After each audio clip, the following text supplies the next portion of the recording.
Hello, my front-end friend, and welcome to my podcast journal, Musings. My name is Kevin, and here at this podcast, I talk about whatever is front of mind in any given week, usually in some way that's related to front-end development. And this week, we will definitely be talking about something related to front-end development. But before we get to that, I just want to say welcome back. It's return from my self-imposed summer vacation where I was out of town for a while doing family stuff, and then I was back here doing family stuff and trying to ramp back up into everything I was doing. And slowly but surely, we're getting back into the flow of everything, which includes starting this podcast once again. And I've missed doing it, and I'm glad that we're back here. I was actually recording yesterday on the Shop Talk Show podcast. Super exciting there. Finally got onto that, which was super cool. And I was like, oh, podcast mode is returning a little bit there. Though it's always good being a guest somewhere else because you just show up and talk and then they take care of everything. Whereas now I do have a little bit of work to be done to actually get this out into the wild. One thing I'm noticing, since I've got back, my white balance on my camera is way off. And I know you might not be watching this on YouTube, but I'm trying to, my camera should, there we go. That looks a little better. Hopefully it stays there. Sorry for if you're listening, just know that I've been appearing very red. You might have noticed that in some of my videos as well. No, it's gone off now again. I need to figure that out. We're musing right now, right? The general ramblings that I tend to have here. We will be going on topic with something. Except before we do that, as I said, welcome back to my self-imposed summer vacation. And as I ramp back up, just a few things on that front. If you've been following me, one thing that you might have followed was my HTML and CSS tip of the week, which was another casualty of my summer vacation. And so that one will be coming back as well. It's not back yet. If you don't know of it, I'll link it in the description. There is an RSS feed for it, or you can get email updates where it's like small little tips once a week. And I'm looking, I have some ideas on that one to make sure it doesn't fall by the wayside like that again. They're small, they're easy to put together, but it's just another piece of content that I've been doing, and I want to keep it going because it's fun, and people seem to enjoy it, and that's the most important thing. And I actually got a DM this morning, and I wasn't planning to open it now, but I just thought of it as I said that really made my day. I hope they don't mind me sharing. I'm not going to say their name, but it was just saying, Kevin, I just wanted to say you're one of the reasons I like CSS and have a career in front-end development. I've been subscribed to your channel since you had about 50K subscribers. Thanks for making the videos. You're awesome. And then we sort of talked a little bit from there, but that was the gist of the message, and it just that makes why I do all of this worthwhile, right? Like HTML CSS tip of the week is just a part of that, and if even one of those posts helps someone out, then everything I'm doing is definitely worth it. And that's a big part of what had got me going at the beginning when I was doing things, because I was a teacher in the classroom. And when the videos had passed like 25 views per video, which did take a little while, I will say, but once my videos passed that point, then they were something that was like, wow, this is having a bigger reach than I can have in the classroom, which is kind of crazy in a different sense, because they're a one-off video versus like teaching in the classroom is a little bit different, obviously. But yeah, that's sort of why I do this and why I continue trying to get more stuff sometimes. And maybe that's not always the best, or I know that's not always the best thing to be doing. But yeah, tangents aside, you might have seen from the title of this and been wondering when we're going to get to the topic, or maybe you just have this on autoplay and you don't know what I'm talking about. But Ben Schwartz posted on Blue Sky this week, and he wrote, I don't like CSS is coded speech for I never learned CSS. And that had me thinking a little bit. First of all, I appreciate Ben saying that in those words, because it's one of those things that I've long thought but never been able to articulate properly. And it's always cool when someone says something in 10 words that I guess I never sat down to really think about it, but I've always known that a lot of the frustrations people have with CSS is just because they don't understand it well enough. That's what leads to most frustrations, is the thing isn't working the way they think it should work, doesn't mean that it's not working the way it's intended to work. There's a very big difference there.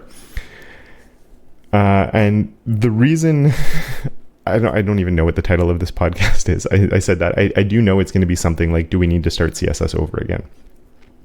And the reason I went with a title like that is because of the pushback you sometimes get on CSS. And I agree with Ben. I think anybody who doesn't like CSS doesn't know it well enough.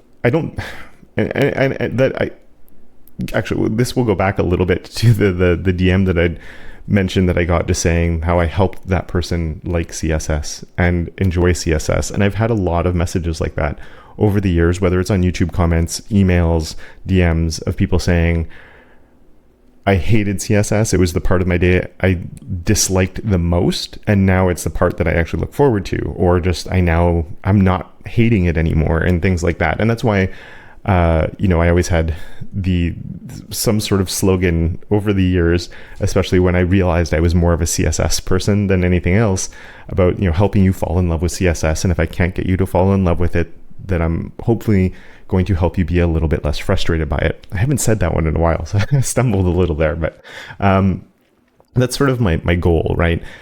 And I think that leans into what Ben's saying, is that the way to do that is to help people learn CSS better. But every time I've gotten into deeper conversations about this type of thing, most people will agree with you, but there's always these people that are entrenched in that they will never like CSS because it's a broken language, and that it was badly designed from the onset, and having to live with those design decisions that were made at the beginning, and just leaning into that more as we add more features and do more stuff just makes it worse, if anything. And people get very, very entrenched in this view. I've had some interesting discussions with various people about this that are never going to change their mind. I like arguing with them. I say argue. I don't really argue. I'm like the very stereotypical Canadian in that I don't, even if I'm like very frustrated with someone, I tend not to I'm going to be polite anyway. So we're not arguing, but we're having a discussion. They might be arguing. I'm being very politely counterpointing them. But the reason I'm bringing that up is just that, yeah, with these people that are so entrenched, and I will say, most of the people that get that entrenched in something are also the type of person who thinks they're the smartest person in any room they walk into, and have a certain personality type in general. And I hope I'm not speaking to you directly, but I do think that if you are that entrenched in an idea, you definitely need to wonder why other people don't have the same struggles that you're having with it, because I don't struggle with it, and lots of other people don't struggle with it. So if it's not working for you, but it's working for other people, that's not just with CSS, right? That's with anything in life, is sometimes you have to look in the mirror. But the main point I'm trying to make, I guess, is that with these people that are really entrenched in the idea that CSS is broken from the core principles that the language is built on is incorrect, it's not the way it should work, is that I think they don't understand what CSS is trying to accomplish, or what it needs to be able to accomplish. And so they come in with this concept of it's broken, and they're never going to enjoy it because it doesn't work the way they think it should work.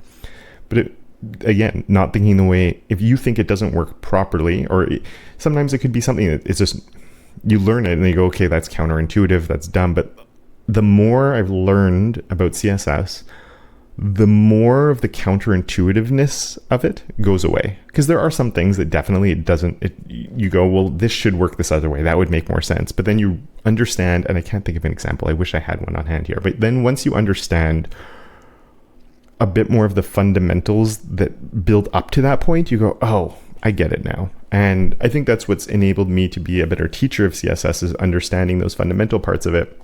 Because then I can make those other pieces make sense to people as well, right? When you get to those things that normally might feel a little bit weird, they go, but it does this because of X, Y, and Z. And then you go, and then you can connect it to all those other pieces and you go, oh yeah, I get it, right? But there's the other aspect of CSS where, in a sense, a lot of the people who also don't like CSS don't like it because it doesn't work you can't write it in the way you would write another language because it has a global scope and you want to have a global scope to it. And they'll point to that as a problem. Languages that we write code for, because clearly they're going to say CSS isn't a programming language. I'm not going to argue too much on that. I really don't care. But it is, but I'm not going to, that's not a hill I'll die on. But that argument of like, that's broken because nothing should work that way is not. The other languages have a reason not to work that way, and CSS has a reason to work the way it does.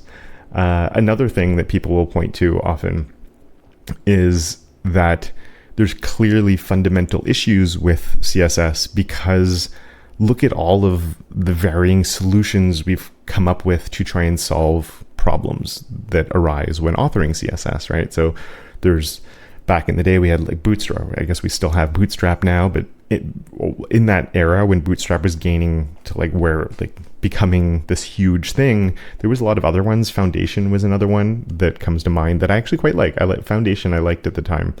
There was others. I remember Skeleton one, which was like a really lightweight, more just for like the column system, and a few other things. But we had this like rise of those types of things. And at the same time, there was all the different naming conventions, right? We had SMACs, we had object-oriented CSS. Of course, there's BEM that seemed to be the one that won, quote unquote, became most popular, I will say. The other ones are still around. We have Cube CSS today. There's Cool CSS, if you've never heard of that, a little bit more niche. That's by my buddy Mike Aparicio, which I'll put a link to in the description if you want to check it out.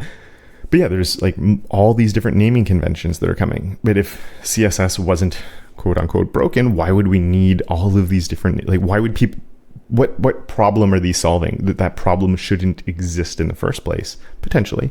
Right. So and then now, of course, then there was the rise of CSS and JS, which dealt with the scope of CSS, going back to the global scope and fixing, quote unquote, fixing the problem of the global scope. And then not for anyone who's dealt with bad use of scope, you'll know that can actually introduce a lot more problems from a maintenance perspective and everything else. And well, mostly maintenance, but just like repeated code and sort of over scopifying things, I'll say, when you go too hard on scope, that it's not necessarily a good thing. It can be. I think I used scope styles with Astro all the time. I love it, but I still have a master style sheet that most stuff is coming from. But then, yeah, you just don't need classes on things as much if you have scope stuff. So there's a trade-off. I think that it can be part of a system. And I understand that sometimes the global scope can be a little bit frustrating to work with, but I don't think if we didn't have it, let's just say, if we didn't have the global nature of CSS and like how a selector is by default global, the amount of code you would write would be 10 times what you're currently writing, and maintaining those projects would be a nightmare. The global scope of it saves us an insane amount of time. So anyone who argues that it shouldn't be there hasn't thought about what the implications are if it wasn't, I would say. And because of the problems and the things that we're trying to solve with CSS, it's an asset. It's not a problem or something that actually gets in the way. On top of that, or then all those other things like naming conventions and other stuff, I think in programming in general, naming is hard. And then because you are dealing most often with the global nature of CSS, naming also gets a little harder because you have to spend a lot more time watching out for naming conflicts, which is, I think, the main issue that comes up where all of these naming conventions come in to try and find ways of sort of separating concerns a little bit in terms of like, what is this class doing? Is it is it layout related? Is it typography, whatever? You have all these like different types of things you can do with CSS. You have the layout, you have other visual things, you have decorative things, you have the typography. There's all these individual things that are all controlled by one part. And then so understanding the different concepts there, is this part of an individual component type thing that you're building, or is it something that you might be using over and over again, or is it something that's more general or more specific? And like, so yeah, we do need to have some sort of way of dealing with that.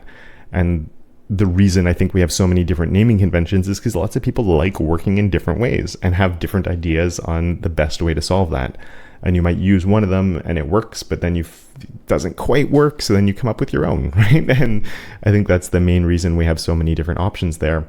And I don't see that as a bug or an issue. I just see it as choices, I guess, that you just have to understand, like, okay, what are the problems that it's trying to solve and how is it attempting to do that? And a lot of them take different types of approaches to doing it, which is completely fine. Would it be cool if we had a more unified one? I find that usually what happens is one of them rises to the top and it doesn't become the sole solution, but it become, BEM became the most popular one. That then now Tailwind obviously is solving a problem that's out there. That Tailwind's a little bit different in that it's not so much a naming convention, it's just a different way to author your CSS that in a sense is a replacement for scope styles. Because I think, or not scope styles, but like CSS and JS, I should say. Because I think most people using Tailwind are also using React, and React is an interesting framework in that it doesn't have like a CSS solution built into it the same way all the other ones seem to. So Tailwind sort of fills in that void there. Or first we had those CSS and JS things like styled components and everything, and then Tailwind. And some people take one or the other, and there's different approaches you can use to doing that. But if it's solving a problem, that's fantastic. And if you might have noticed, Tailwind is becoming more and more like CSS as it's developing, which is interesting. So I'm curious to see where that goes. But even then, as CSS becomes more complex, what problem, it becomes harder for these things to integrate all of the solutions that are there, right? So like, I don't know, like what was the one I was just talking about this, I think on Shop Talk Show. Is it I don't remember. I'm trying to remember what it is. Okay, let's just use some of the new stuff. I can't remember any of it, but a lot of the new things, like carousels, that wasn't what we were talking about. The carousels, even like the detail summary has like a new pseudo class. The carousel stuff has all these new pseudo classes or pseudo elements.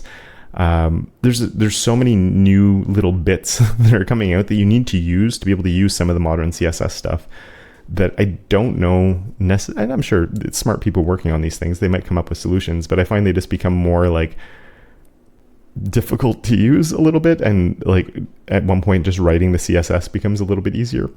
Maybe that's just me because I like writing CSS though, but I'm sort of tangenting at this point and losing the thread of what I was talking about. So just to come back in to the people who say that CSS is broken. Obviously, I mean, if you're listening to this, I think that you agree with me that it's not, I'm assuming, or you're hoping to, you're in a journey of falling in love with it or liking it a little bit more, being a little bit less frustrated by it, whatever it is. But the main thing is, I think that anyone who gets really entrenched in that is not using it enough. So you're just casually doing it. I mean, I'm sure anybody here that doesn't focus on CSS has run into frustrations with other things. You're writing lots of JavaScript. Sometimes you just get frustrated with it. It doesn't mean you don't like JavaScript. Maybe you don't, but it doesn't mean you don't like JavaScript. It just means you got stuck on something that you eventually are able to solve and then hopefully learn something from, or it was a stupid mistake that you hopefully don't make again. But like, no matter what you're doing, like I get frustrated with some things that I'm working on with CSS, but I'm not frustrated at the language. I don't think the language is broken. I just think that, I made a mistake, or I'm not understanding a certain aspect of it, which is why the thing I'm doing isn't working. Or sometimes there's a stupid limitation that you just like, you have to find a weird way around, which definitely happens. But again, there's reasons for those limitations sometimes, and other times it's just the browser vendors haven't figured out a way to make that possible. Because for a long time, that's sort of like with container queries, where we were told literally it was impossible to do something like that until they figured out a way of doing it. So it's not that these solutions won't come along, but there's like a lot of technical things behind the scenes that we don't think of when we're writing CSS, of why certain things might not work the way that, why doesn't it just do this, right? But at a fundamental level, I think all of the ways that CSS works, from the cascade to the global nature of it and everything else there, makes a lot of sense in terms of the fact that when it was created, if you go back to when it was made, the web didn't look like it does now. And despite that, it works perfectly for everything we need to do. It was Miriam Suzanne who said in her Why is CSS So Weird video that I'm going to misquote here, but it basically how like with CSS, we're not designing for a fixed canvas. We're literally designing for like infinite possibilities, basically, right? We don't know any of the variables that are at play. There's just all of these things that we can't take into account. And the way CSS works perfectly for having to deal with the fluid situations that our websites and web apps have to work in. And I think it's kind of amazing in a sense that the language works as well as it does to solve the problems that it's meant to, considering how it started off and what the goals were then compared to what the goals are of creating the web today. So yeah, I think it's a pretty good language. Are there flaws in it? Probably, definitely. There's things that maybe could have been tweaked or done a little bit differently on like individual parts as things got better. But that's the same as any language. I don't think any of them will say that everything is perfect. Like nobody thinks JavaScript is perfect, but we can improve upon it. And over time, improvements are made. And with CSS, improvements are being made. We're getting a lot of new features, but we're also getting not necessarily, we can't change the way old things work just because CSS needs to be infinitely backwards compatible, which is kind of cool in a sense.